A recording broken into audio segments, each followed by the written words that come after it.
What is up, you guys? So in this one, we're going to talk about analog to digital converters. We're going to talk about the three main processes of any ADC or analog to digital converter. We're also going to talk about its inverse operation, that is the digital to analog converter, or the DAC.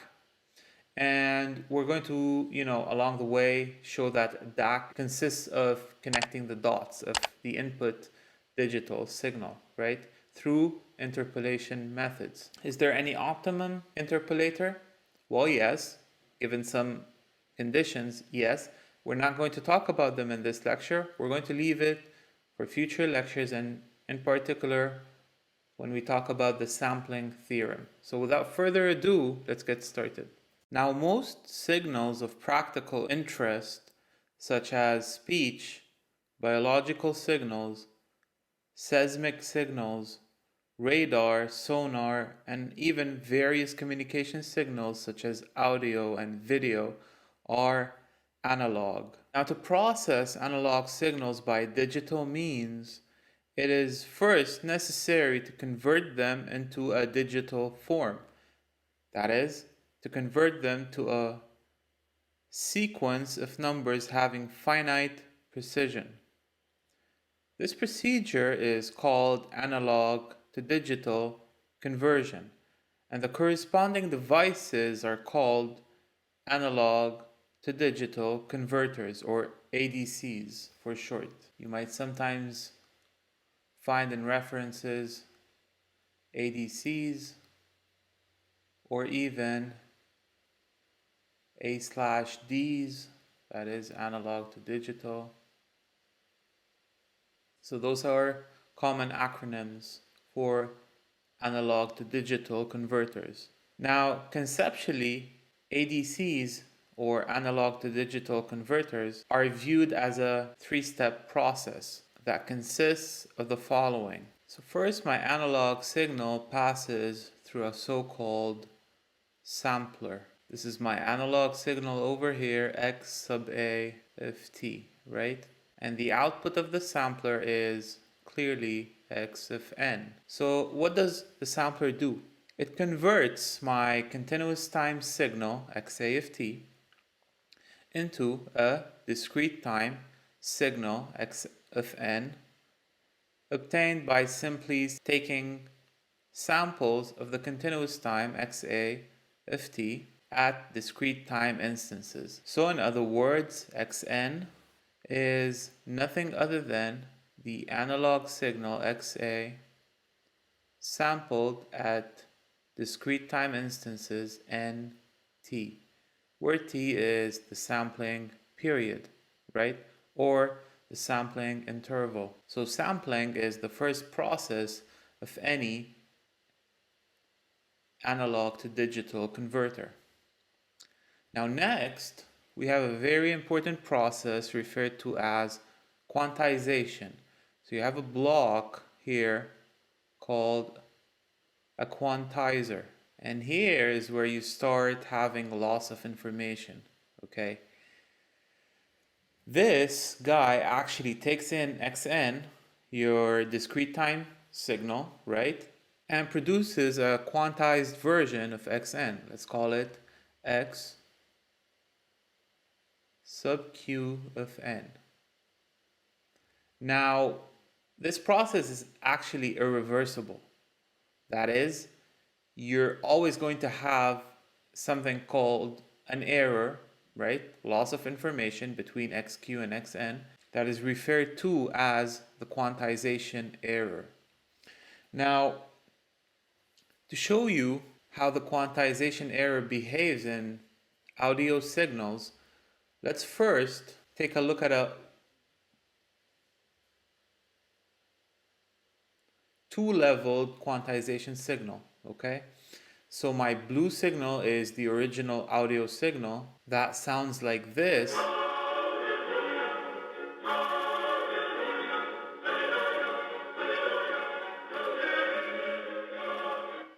Now, even though we have a bit of, distortions, it's negligible. Okay, our ear could figure out what it's hearing. It's the Hallelujah chorus, right? However, if we take a look at a two-leveled, right? Two-leveled, this is one, this is two.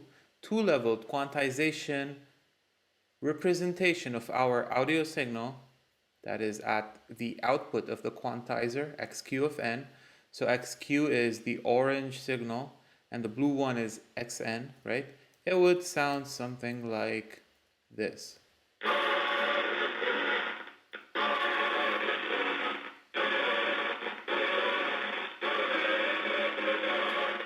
I mean, of course you won't, it's not pleasing to the ears because you're representing your signal using these 5 values: -1, -0.5, 0, 0.5, and 1, right? Now let's increase the number of levels. Run this again. As you can see over here, I've got more levels. Actually, I've got 7. There you go. And let's see how the audio sounds like.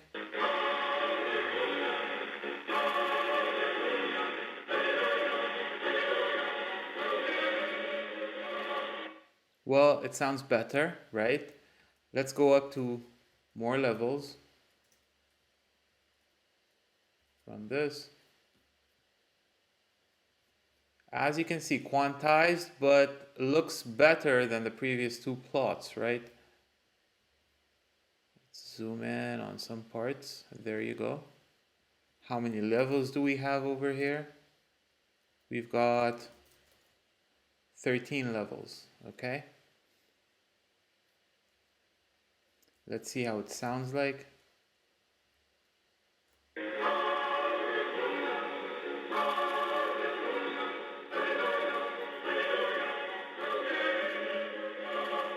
A bit of distortion, but it's okay.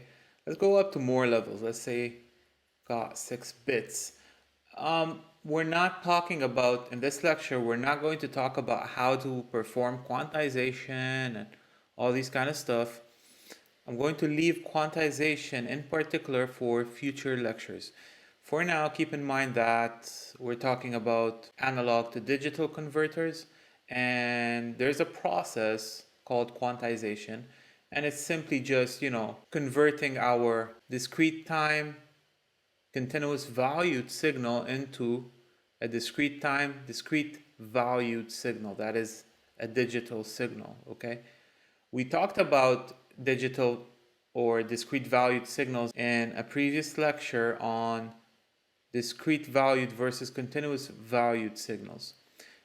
As a reminder, discrete valued signals are signals in which its value is selected from a finite set of possible values. That is a collection of finite number of values, right? So any value, so let's go back here.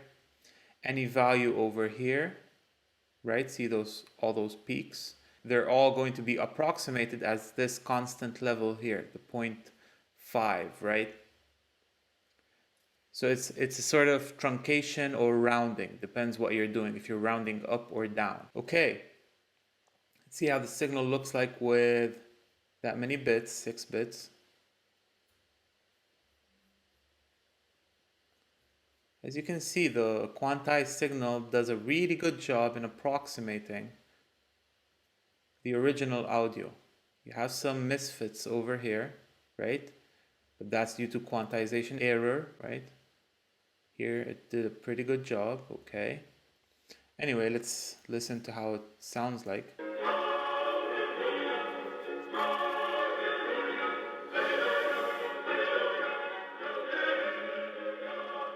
So not bad. The quantization error here is low, and actually it will look something like this. It's bounded between 8 times 10 power minus 3 and minus 8 times 10 power minus 3. That's a pretty low quantization error. Okay, so now you have an idea of what a quantizer does. Just converts your discrete time continuous valued signal into a discrete time discrete valued signal. And the last process of an analog to digital converter is a coder. So the coder will take your discrete value, discrete time signal, x, q, n, and convert it into a stream of bits, right? So let's say you have right here n levels, xq of n is represented by n levels, right? Just for simplicity, let's say xq of n is represented by 1, 2, 3, up till n, right? So this is level n. Then if they're uniform as such, 1, 2, 3, up till n, then all you need to represent your stream of bits over here, right, is roughly log 2 of n bits, right? That is your mapping, let's say your 0 with all zeros. If xq of n is 0, then your stream of bits will consist of 0, 0, 0, 0 log n times, right? Your 1 would be 0, 0, 1, and so on. You're just representing your discrete valued signal xq of n in binary form, right? And so on, right? Note that here we're not doing any sophisticated coding. Indeed, there exists many coders that their job is to reduce the number of bits given some probabilistic behavior on the input digital valued signals. This domain is referred to as information theory. As let's say you've got a scenario where 0, the probability of observing a 0 is very high. Let's say the probability that xqn takes on a value that is 0 is 0.9. That's very high. And all the rest is 0.1, right? Then indeed, you need much less bits to represent your signal with minimum of loss of information. That is, since 0 is occurring many times, then we don't need a lot of bits to represent 0. Actually, the number of bits to represent 0 is computed according to the entropy. So in that case, intuitively speaking, since an event is occurring a lot, then you need less information to represent this symbol. However, any event that is less likely to occur, then you need more bits to represent, okay? So you'd end up saving bits for something that is occurring a lot, and you need more bits to represent something that doesn't occur that often. Now, on average, you would have saved the number of bits of your coder, right? If you do an average study on the number of bits, you can easily prove that the number of bits is less than log n, right? So this is how an analog to digital converter looks like. Those are the basic building blocks. However, keep in mind that in practice, analog to digital conversion is performed by a single device. That is, there is one device that is called analog to digital converter that just takes in XA and spits out the bits. Okay, you don't have those 3 blocks in practice. No, it's a device. And also keep in mind that the operations of sampling and quantization can be performed in either order. That is, you can find some analog to digital converters that flip the roles of sampling and quantizing. So you can have a quantizer in the first block and a sampler in the second block. However, usually in practice, sampling is always performed before quantization. So now we talked about analog to digital converters, but what about the inverse operation, that is digital to analog converters, or DACs? DAC, or even D/A. Well, yes, digital to analog converters find many practical interests, such as in speech processing, where it is desirable to convert the processed digital signal into analog form. And, clearly, digital to analog converters' main job is to connect the dots. So, if this is my digital signal, well, all I have to do is using a appropriate interpolator. So an interpolator's job is to connect the dots using some methods. So one very popular method due to its simplicity is the zero order hold digital to analog converter. So what this guy does is that it holds, let's say we start here at 0, it holds and then samples, and then holds at this value and then samples again, and so on. Hold and sample, hold and sample. And as you can see, we have a sort of a staircase approximation of our continuous signal. So let's say the original continuous signal looks something like this, right? Then your digital to analog converter, if it used a zero order hold interpolation method, then you see that the output would be a staircase approximation of your original analog signal, right?